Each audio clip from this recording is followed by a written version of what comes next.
All right, guys. So 3 terrifying true Cornfield horror stories by Mr. Nightmare. That's what I'm going to react to next.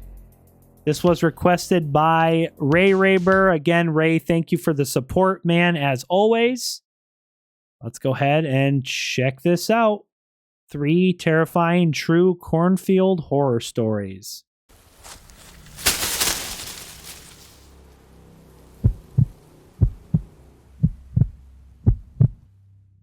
My childhood friend Carter moved away with his family to this really rural town in Michigan, but we've always stayed in touch.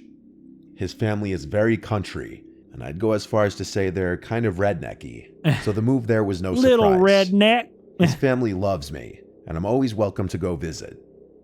We're 19 now. I'm in college. Carter works for his dad. They have a huge property up there. I had visited before. This was not my first time going up there. So it was a weekend in the fall. I was going to stay at Carter's family home up there. His mom and his sister wouldn't be there this weekend. It was just him and his dad. It's a 4.5-hour drive up there. It's a lot of farmland and open fields by them. That's how it is where I live, guys. I live in a smaller town in northern Illinois, and a lot of cornfields, bean fields, a lot of country. I live in town. I live in the town where I live. I don't live in the country, but there's a lot of country around me. To get onto their property was a gravel road about 300 feet off the main road. I got there to a warm welcome by both Carter and his dad. They were already sitting in the backyard drinking beers, so after bringing my bag in from the car, I joined them. Carter was telling me about all the trails in the area that we could take my Toyota Tipper. 4Runner off-roading. I'd never off-roaded before, but I was super down to. Carter's dad grilled us up some burgers first. Then he was off to his friend's house. Carter and I got in my car, and he guided me to this nearby trail that he described as perfect. Oh, nice, DW. I live in Illinois in the country. What part of Illinois do you live in, DW? Like, if you say the city, it's fine. Someone's not going to find where you live just by the city unless it's a really tiny town, but... Or I guess you said you live in the country, like you live in southern, northern, what part of Illinois do you live in? Perfect for off-roading. It was around 6 o'clock, so we only had a couple hours of light left. We did about an hour of off-roading on various trails not far from Carter's house. Midwest is full of corn. When it was starting to get a little darker out, we left the trails and got back on the road because it was even darker when you're in the middle of the woods. As we were just driving around, passing a bunch of farmland, we passed this abandoned church-looking building that had a huge cornfield next to it. Ooh. Carter said he passes this place all the time, but he never checked it out. Guys, I know this is a scary story, but every time I see like these old buildings in the country and stuff, I'm thinking, oh, I'd love to metal detect around them. For you guys who don't know, I have my reaction channel here, DKRACK, but another hobby of mine is I collect coins, and I've been doing a lot of metal detecting lately. I recently found you guys know what a Indian head penny is? The other day I found a Indian head penny from 1892.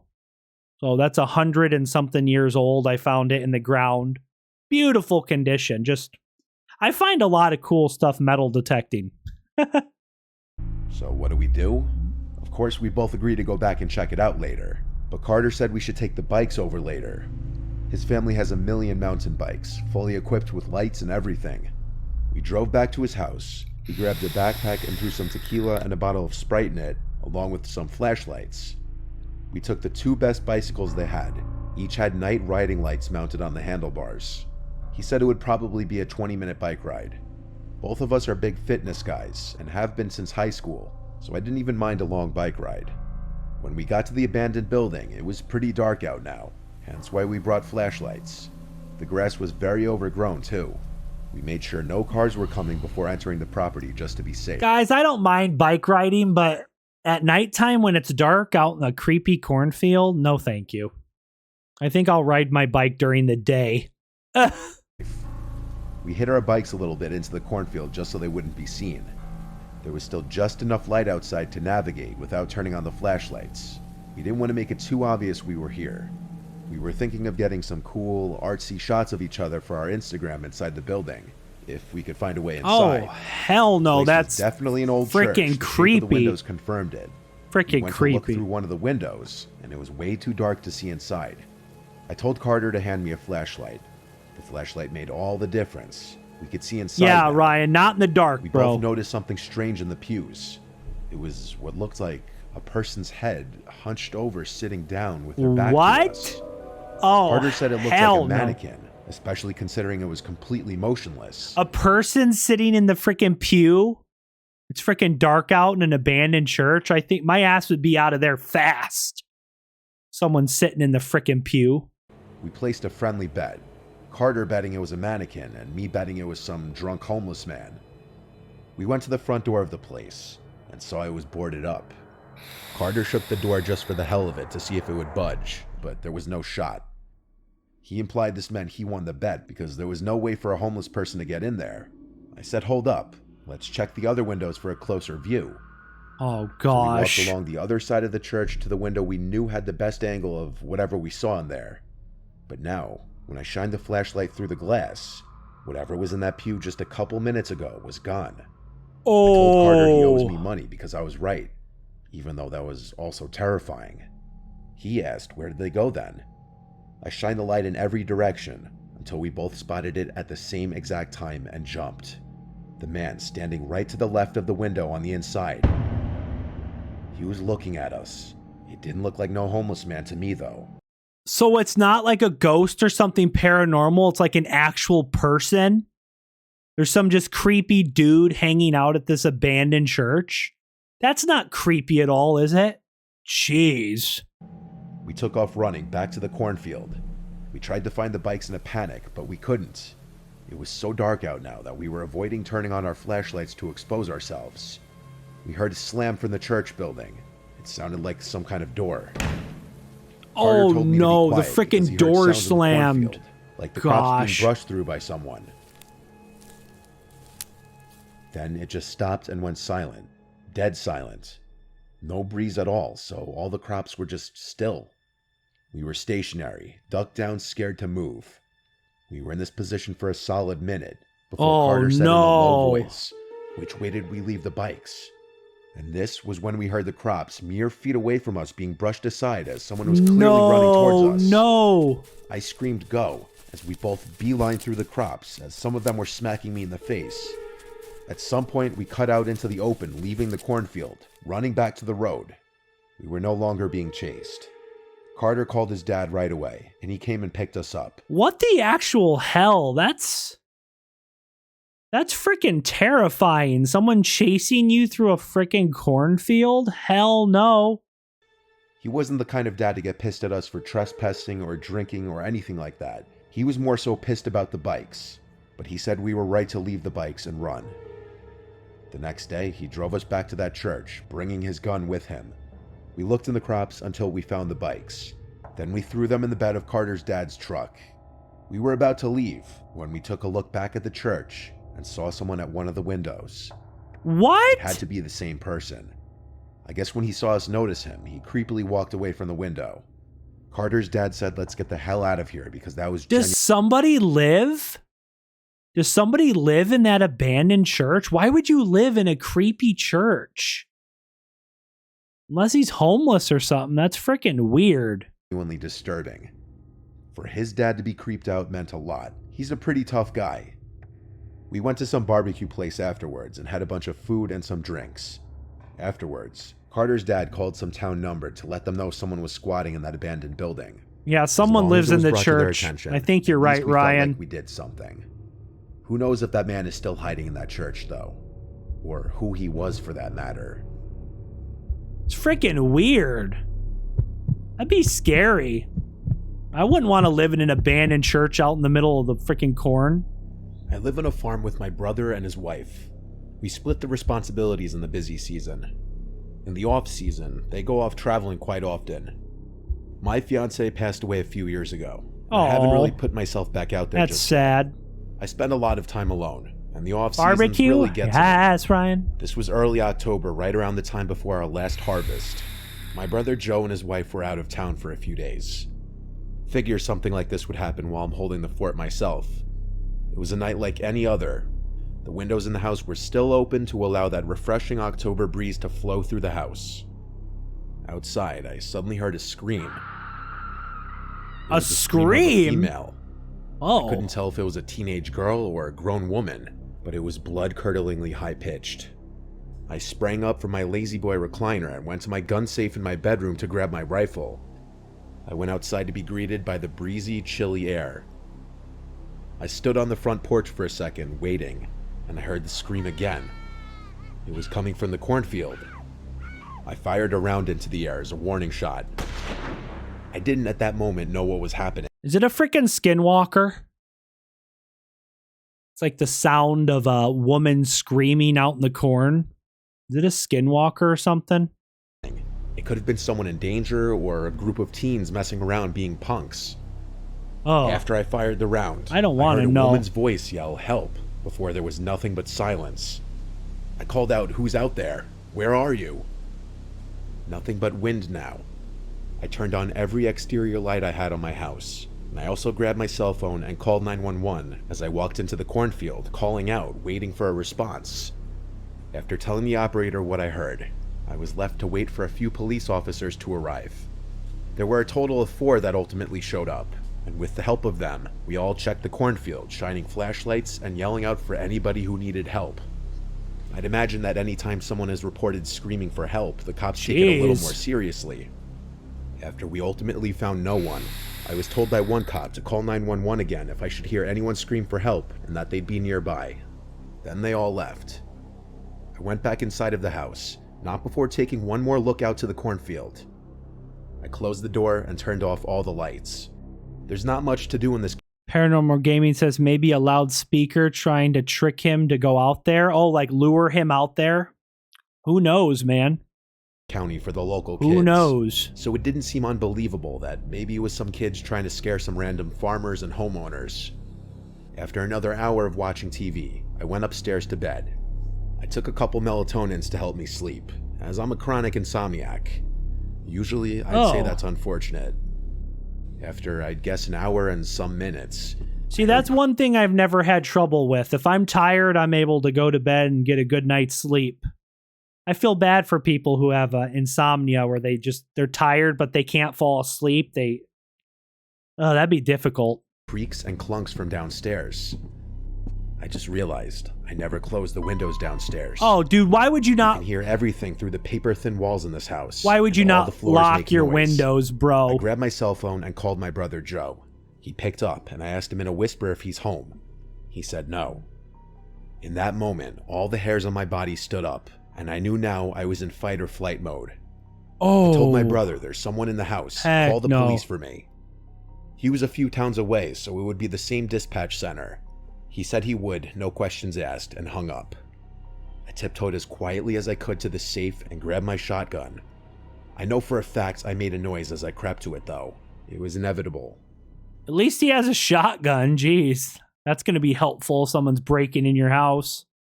I heard sounds from downstairs still. There was definitely someone in my house. I crept to the door and opened it.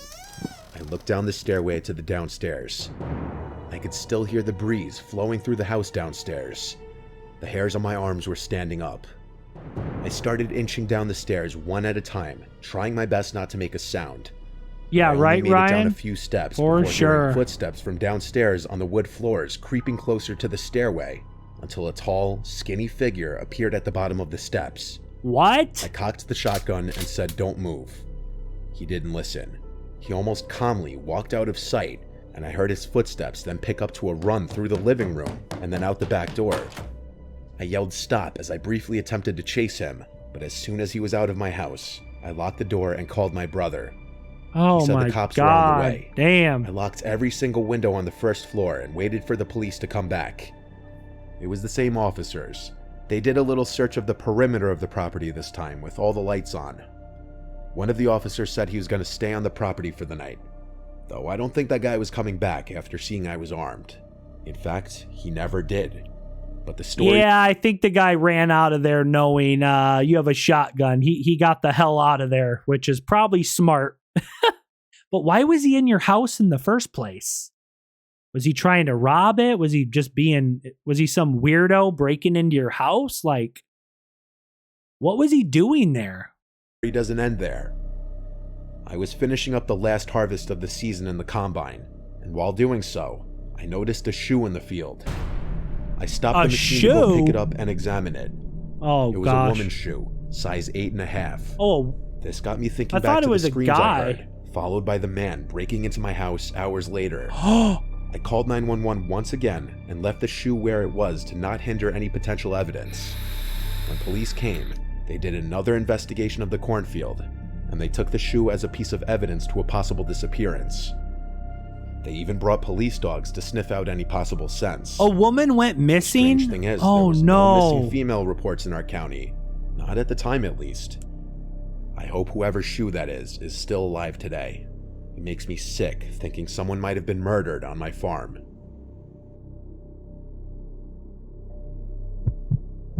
Why is my screen red? Because it's dark. Because it's completely dark here in my office. Other than I have a red light on in front of me. Reacting to scary stuff, it's a little more creepy when I'm here in the dark. Story 3. When we were kids, our family had a vacation home in Hollywood, South Carolina. By we, I mean my 3 brothers and I. What's up, and by Siggy? vacation home, I mean this 3-bedroom mobile home. It wasn't fancy, but it was part of our childhood and is still nostalgic to think about. Whenever we got off the highway and started seeing nothing but farms, we'd know we're almost there. I'm the second oldest. At the time of this story, I'm gonna guess our ages were 14, 12, 10, and 8. Jeez. The mobile home was a little primitive, but we had electricity at least. The TV up there was very old, but it was good enough to bring our PlayStation and play on. We'd been going up there so long that we had a bunch of places we'd love to go. This big playground for an elementary school that we'd always play hide and seek tag in while our parents sat there and read magazines. This grocery store that we would love to play games in as well. What's up, Mr. Baker? How you doing? All the woods surrounding the property. The nearest neighbors were a bit of a walk away, but nothing too crazy or far that our parents wouldn't let us walk it. This was the first year that they let our youngest brother Todd come exploring with us too, while they stayed behind in the mobile Ryan. home. We walked down a different road that strays away from the dead end, and it's worth noting that there was next to no traffic on these roads, as our mobile home was on a long road that eventually led to a dead end, so the only through traffic would be the few people who lived on this road. There was always this questionable looking house and farm that we never saw a car at ever in our lives. Creepy It sat farm. at the top of this little hill overlooking the road. There was a small cornfield, which would imply that there were still people living there, but it was just strange how all our lives going there we never saw anyone there, whether it be a person or car. So between the woods surrounding the property, the 2 buildings, the shed, and the cornfield, we realized this was a perfect spot to play hide and seek tag. What's up, Jose? It was broad daylight right now. We decided our oldest brother Tony would be seeker first, and we'd go in order, oldest to youngest. So the rest of us went to go hide. Oh no, I bet the little brother is gonna get freaking lost. Was it the little brother or little cousin? I can't remember. I think the youngest kid's gonna get freaking lost in the field. Oh gosh. Went to go hide in the crops. I heard Tony call out, "Ready or not, here I come," and so I simply sat down in the browning crops, completely hidden. I waited and waited until I heard a rustling in the crops and footsteps crunching the rotted dead crop leaves on the ground. I didn't know which of my brothers it was, but I wasn't taking a chance. I ran out of the crops and into the grass and up the hill towards the red shed. I expected Tony to come out after me, but he didn't. I don't think it's Tony. So I figured it was one of my little brothers. Creepy farm. I don't think it's one of your brothers or Tony, bro. Creepy farm. It's probably some weird guy who lives at the farm. Gosh. I heard commotion as Tony was chasing my 10-year-old brother George down the hill on the other side of the house, and the 2 were laughing and screaming. Tony caught him, and so George was out. I stayed put behind the shed. Then I noticed Todd leaning against the back wall of the house, looking at me laughing. I put my finger up to my lips to go shh, and he did the same. Then I thought to myself, wait, who was in the cornfield? I think someone lives in the frickin' farmhouse. You've just never seen him. With me then. Tony came around the house and immediately and easily tagged Todd, and then he saw me since I was in a straight line of sight from him. I started running down the hill, which gave me a good speed boost, but Tony got that same speed boost, and he was bigger and faster than me. He caught me with ease. The four of us met at the bottom of the hill by the road, and I was supposed to be up next. But I asked everyone if anyone had gone in the crops as well. When all of them said no, I got scared.